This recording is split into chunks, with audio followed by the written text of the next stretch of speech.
And now, it's time for another Dice Tower review with the Game Boy Geek. Hello my friends, it's the Game Boy Geek here. Today, we're going to be running through the woods trying to get to Grandma's house. We're going to be doing it while trying to watch out for the big bad wolf who is howling at the moon and trying to eat us for dinner. We're talking about Little Red Riding Hood here. Now this is from IELLO Games. It's the Tales and Games series. It's the 5th game from one of these series. They take about 15 to 20 minutes to play. They usually have a basic game and an advanced game, both for kids and adults alike. This one is a cooperative game, or in the advanced game it's 1 versus all, for 1 to 5 players, 20 minutes. How does this stack up with all the other ones that I've loved so much? Let's take a look.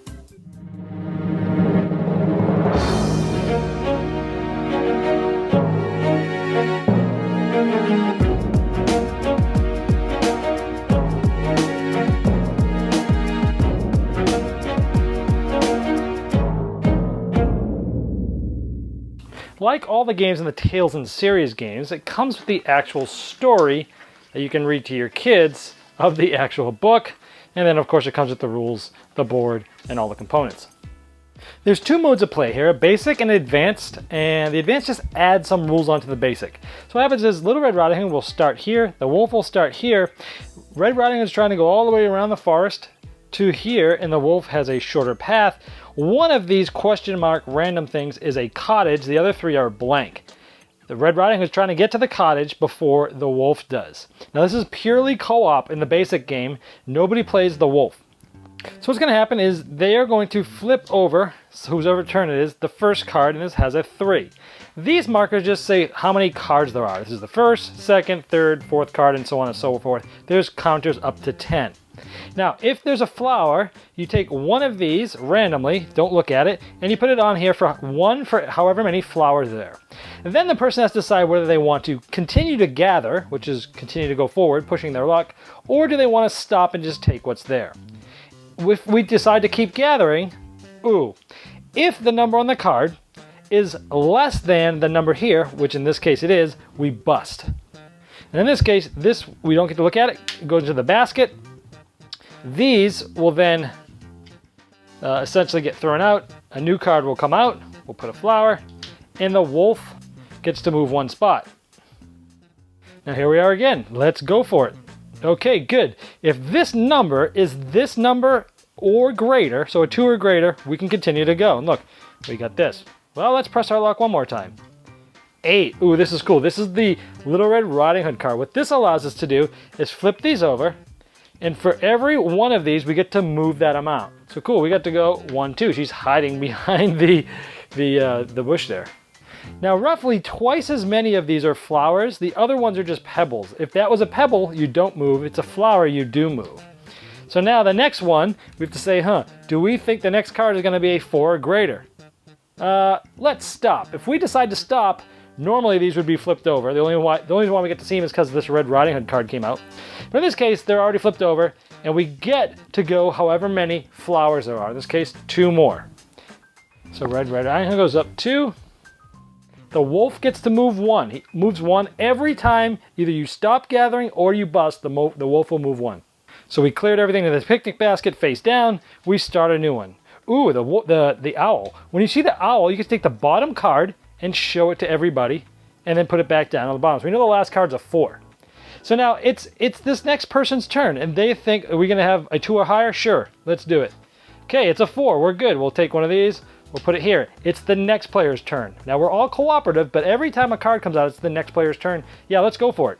All right, 5 is at least a 3 or greater, so we get another one. And let's stop. So we would now flip this over. Okay, 1's a pebble, so we would go 1. Now, you have 2 of these tokens at the beginning of the game, the porridge and the pie. Once per turn, you can turn one of those things in and get rid of it and go up 1 more. So let's turn in the porridge and the flower, and we get to go 2. All right, so we go up 2 here, the wolf goes up 1.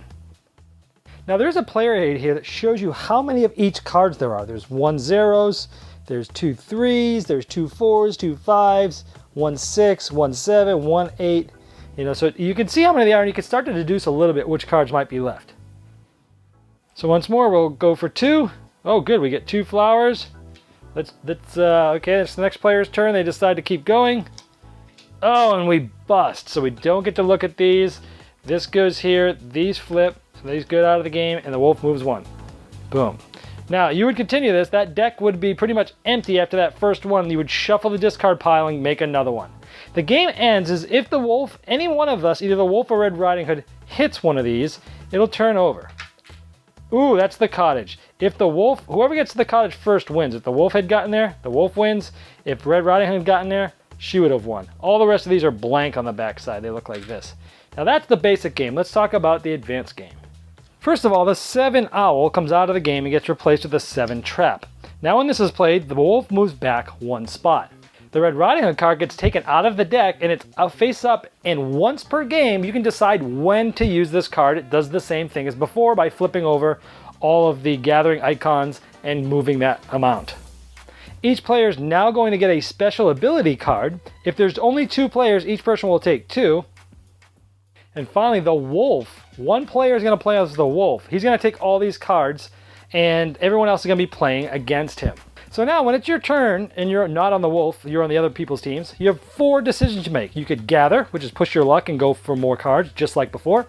You can stop, just like before, and take what you've got. You can use your character ability, or you can use that Red Riding Hood. So those are the 4 different, of course this is once per game, but four things. Now let's go over the special characters. Peter allows you to draw take a card from the wolf and flip it over, and even if you were to fail, for example, even if this was a 0, for example, you would not fail because that's his special ability. But if it did have, let's say for instance, if it was this, you would have normally failed. You don't with him, but you do get to add the 3 flowers on there. Now, anytime you use your special ability, you must flip it over to the animal side and give it to the wolf, because now this is the wolf's card and he'll get to use this later. Now, little thumb here, their special ability is at the end when you stop gathering here, even if it's a pebble, you get to move forward 1. So in this case, we would normally only move forward 2, but in this case, all the pebbles go forward, and again, we would flip this over to the animal side, which is the crow, and the wolf would take that. The lumberjack, he's pretty cool. Let's say this was like this. What he allows you to do is take all the cards that have been displayed so far, put them all on 1 stack at the beginning, stack all of the gathering icons that are out there, and now basically it's giving you a lot more stuff with less risk. So he's pretty cool. And when he gets used, he goes to the snake, and that gets given to the wolf. The final one forces the wolf to get rid of his 0 card out of his hand. And then he becomes the goat and gets given to the wolf. So you're saying all these cards get given to the wolf. Well, what happens? Well, when the wolf plays, he doesn't randomly play them like in the basic game. The wolf gets to see his whole hand of cards, and he is trying to catch them. Essentially, he is placing the ones that he wants. So this would be the opening hand, and then the wolf plays one face down, and then these people decide whether they want to flip it and go or not. So the wolf can purposely screw people up. But there's only a certain amount of low and high cards, so it's still quite balanced, but the wolf gets to mess with people's heads. It's a guessing game. Now, after he plays a card, if he wants to, the wolf can play any one of these animal cards in front of him that he might have. After he plays these cards, they flip over though, and they go back to the good people again. The snake makes Little Red Riding Hood go back 1 spot. The goat eats 2 tokens from the card of from a gathering card. So essentially, he basically takes these and discards them without them looking. And again, once they're used, they flip back over and they get given to that person. The crow allows the wolf to get any 1 card from the discard pile and put it back in his hand. And the fox there allows the wolf to take one of these, look at it, because these are usually typically like this. He will take one of these, he will look at it, and if he wants, he can swap it with a different one, hoping that he can make the cottage closer to him. And again, it's the same winning condition. Whoever gets to these things first, they will flip over wherever they are, and whoever gets to the cottage first wins. Well, there's Little Red Riding Hood. Now this Tales and Game series is one that I have loved. You got the 3 little pigs, which I still have, Baba Yaga, the hare and the tortoise, the grasshopper and the ant. I still have all of those in my collection because I really love them because they're so how can you say it? It's like a rover. Like they're so good at everything. They're good for kids, they're good for adults, they're fun in both ways. You can use them in a lot of different situations. It's just the reason why I like them and keep them. How does this one stack up? Unfortunately, this is the first one that I haven't really liked. So I won't be keeping this one. Two things. One, the basic game. Now, some of the basic games on those are fine, and some of them are like super for kids. Like Tales, the Tortoise and Hare, the kids game was just too kiddie for me to even enjoy unless I was literally just playing it for the kid, right? Which is fine, but that's what that one is. Where some of the other ones, the base games are just fine, and the advanced just tweaks it a little bit. This one is that kids one is like really just for kids because you're just flipping the card over randomly and you're making a decision, and it feels like it's way too random. Yes, you know how many cards there are of each. Yes, you could possibly deduce, but it's really just random. And I didn't find that fun at all, but it's probably okay for kids. Now, when you ratchet up and you go to the adults or the advanced version, you know, you add those special abilities. You add the trap for the bear. You add you can trigger the Little Red Riding Hood when you want.